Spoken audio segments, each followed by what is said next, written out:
Nos services travaillent maintenant depuis la rentrée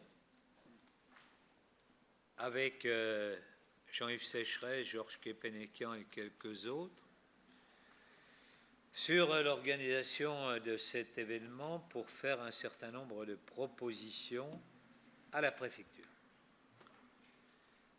Et donc aujourd'hui, nous avons commencé à définir un périmètre d'organisation compte tenu des forces que nous pouvions mobiliser, à la fois du côté de l'État et du côté de la police municipale, avec évidemment un certain nombre d'acteurs privés, comme nous l'avions fait pour la fan zone de société de sécurité. J'ai demain une réunion avec monsieur le préfet de région, avec monsieur le préfet délégué à la sécurité, pour étudier en détail le dispositif. Évidemment, il n'était pas concevable que nous puissions laisser s'organiser la fête des Lumières sur l'ensemble de nos arrondissements telle qu'elle s'organisait hier, parce qu'on ne pouvait assurer la sécurité.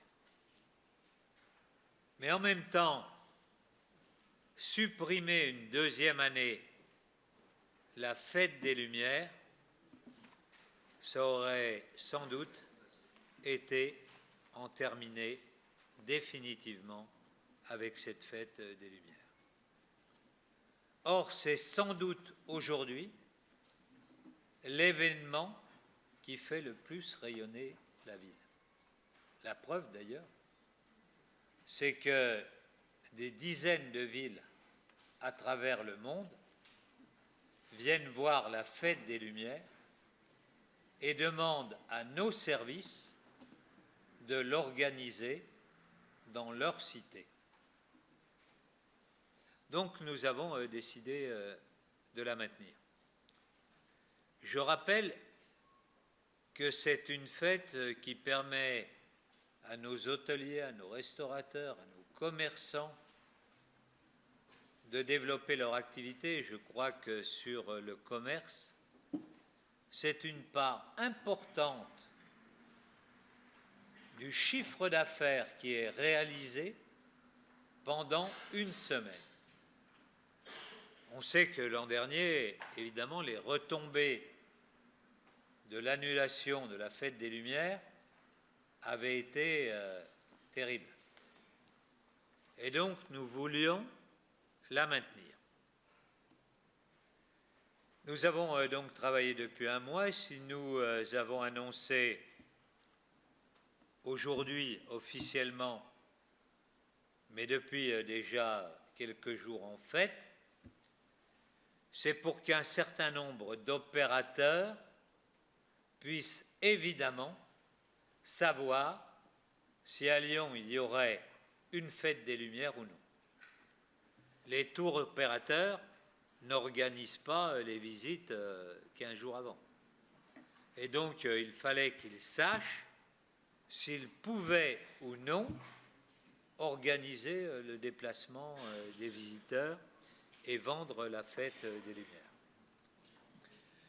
Donc, nous avons travaillé sur le périmètre et le plus sage nous a semblé d'avoir un périmètre restreint et de pouvoir sécuriser sur ce périmètre. Je ne vous en dis pas plus aujourd'hui parce que nous devons travailler demain avec les services donc de la préfecture pour organiser dans le détail.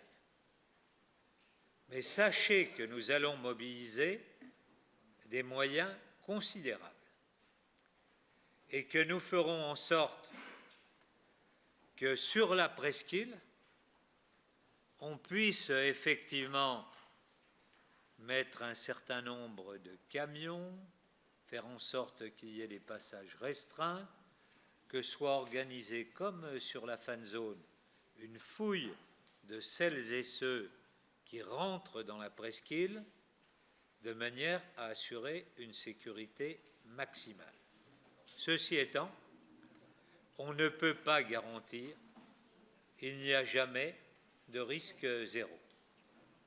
Mais en même temps, je pense que nous ne pouvons pas annuler l'ensemble des événements et que ce serait céder au terrorisme que de tout annuler. Alors donc, nous allons nous donner les moyens d'organiser cela de la manière la plus professionnelle possible, avec le maximum de moyens possibles. Nous organiserons d'ailleurs, pour concentrer les moyens de sécurité, cette fête des Lumières sur 3 jours, et non pas 4, donc à partir du jeudi 8 décembre, du vendredi et du samedi, de manière effectivement à pouvoir concentrer les forces de police, parce qu'elles ne peuvent pas être mobilisées de manière infinie.